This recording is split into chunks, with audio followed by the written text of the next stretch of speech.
Assalomu alaykum hurmatli o'quvchilar. Bugungi darsimiz ekvivalentlik. Ekvivalentlik bu teng qiymat demakdir.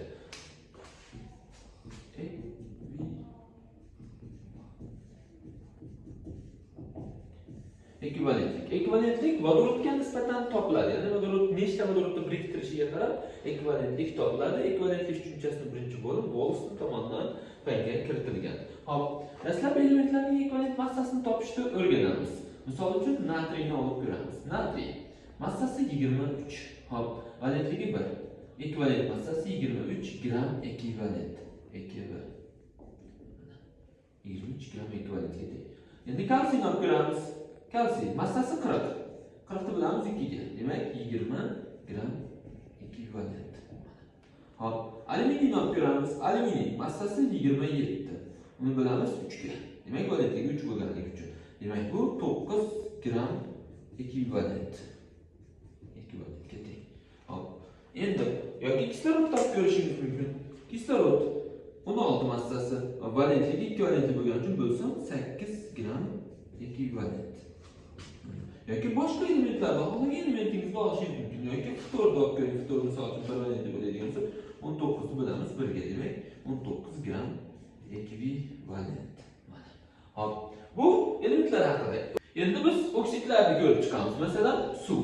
Endi buning ta'rifi bor. Bu ta'rifni oldin yodlab olishimiz shart. Hop.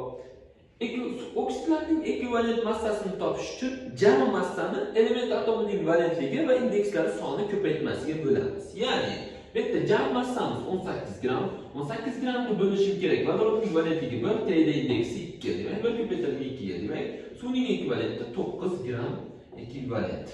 Ekvivalentga teng. Yoki bo'lmasa mana magniy oksidini olib ko'ramiz. Magniy oksidi. Demak, jam massasi 24 ga 16 qo'shadigan bo'lsak 40. 40 ni bo'lib olishim kerak. Demak, men 2 ko'paytirilgan 1 ga. Chunki valentligi 2, indekslar soni esa 1. Demak, 20 ga teng bo'lishi kerak ekan. Yoki bo'lmasa, alyuminiy oksidini olib ko'rishim mumkin. Alyuminiy oksidi jam massasi 102. 102 ni bo'lib olaman men. Demak, valentligi 3, T indeksi 2. Ya'ni 6 ga bo'lib olishim kerak bo'ladi. Hop.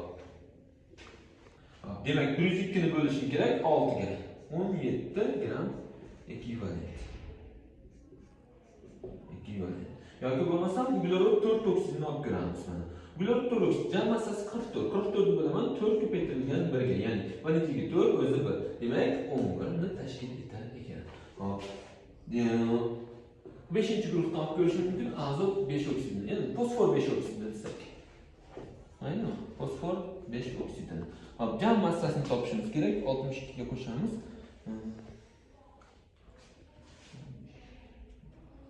142. 142 ni bo'lishim kerak. Demak, 5 ko'paytirilgan 2 ga. Demak, 14,2 gram ekvivalentga teng ekan.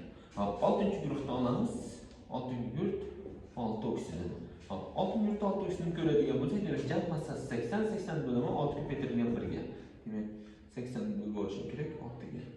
13,33. 33 gram ekvivalentga teng.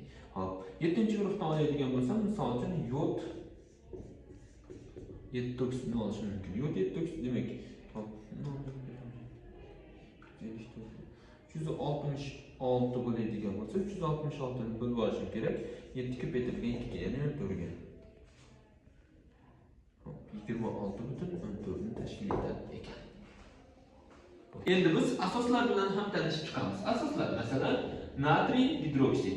Hop, buning ta'rifi ham mavjud. Ya'ni buning ta'rifi qanday bo'ladi? Jam massani, ya'ni asoslarning ekvivalentini topish uchun jam massani OH'lar soniga, ya'ni gidroksidlar soniga bo'lishimiz kerak bo'ladi.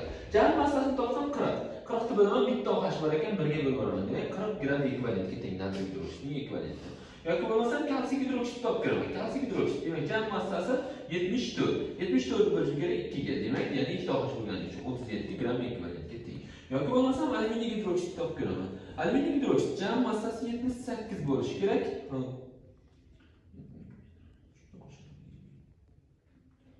78 buni bilamiz 3 ga. 26 gram ekvivalentga teng. Mana asoslarniki ham juda ham oson. Endi kislotalarnikiga o'tamiz. Kislotalarning ekvivalentini topish uchun nima qilish kerak? Jami massani vodorodlar soniga bo'lib yuboramiz. Demak, vodorodlar soni boshladik. Vodorod xlorid.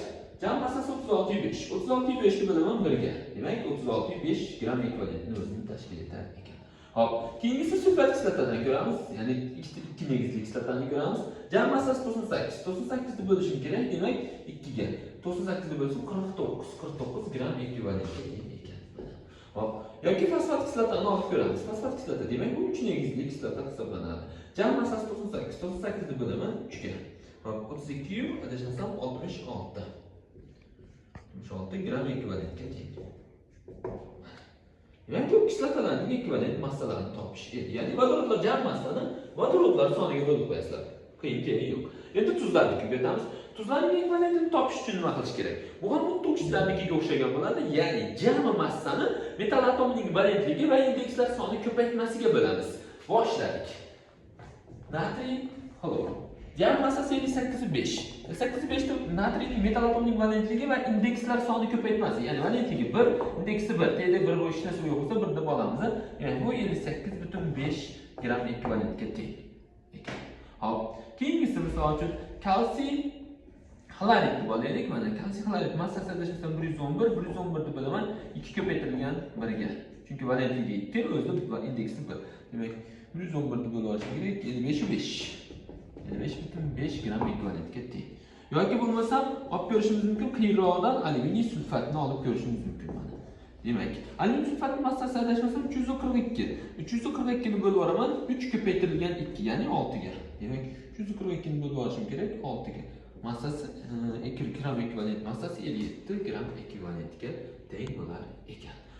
Yana bitta misolimiz bor, yana ham qiyinlashimiz mumkin, ya'ni alyuminiy pirofosfatni olib ko'rishimiz mumkin bo'ladi. Alyuminiy pirofosfat. Hop. Demak, buni jam massasini topishimiz kerak bo'ladi. Bu yerda demak 7 ni ko'paytiramiz 16 ga, qo'shamiz 62 ni ko'paytiramiz 3 ga. Hop.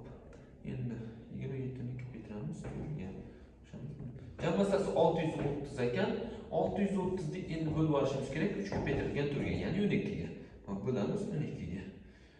52,5 gram ekvivalentga teng ekan. Yana bitta narsani aytib o'tib ketishimiz kerak. Mana shu yerda endi misol uchun fosfit kislotadagi birikmasi, misol uchun natriy fosfit. Biz buni natriy gidrofosfit deb o'ylaymiz. Aslida natriy gidrofosfit emas, balki natriy fosfit. Chunki fosfit kislota bu ikki negizli kislota hisoblanadi. Mana shu yerda ko'pchiligimiz to'xtalib qolamiz. Ya'ni vodorodlar sonini olib ketaveramiz. Ya'ni fosfit kislota H3PO3 bo'lganligi sababli, demak bu 3 negizli kislota deb ketamiz. Aslida bu 3 negizli emas, strukturasini chizsak, bitta vodorod fosforda turgan bo'ladi. Agar strukturasini chizadigan bo'lsak, mana bunday holatda bo'ladi mana. Mana vodorod fosforga birikkani bu hech qachon negizni bermaydi. Mana bu negizni beradi. Shuning uchun bu 2 negizli kislota deyiladi. Demak, siz jam massani olasiz. Jam massangiz misol uchun demak 46 plus 1 plus 31 plus 48 126 bo'lib olishdan kerak 1 ko'paytirilgan 2 ga, ya'ni natriy metal atomining valentligi, ya'ni 2 ga bo'lib olamiz. 63 gram ekvivalentga teng. Agar sizdan fosfit kislotali tuzlarligini so'rasa, bilingki fosfit kislota bu 2 negizli kislota deb qarab keting. Bizning kuchaytirilgan onlayn darslarimizga qatnashmoqchi bo'lsangiz, quyidagi raqamlarga aloqaga chiqing.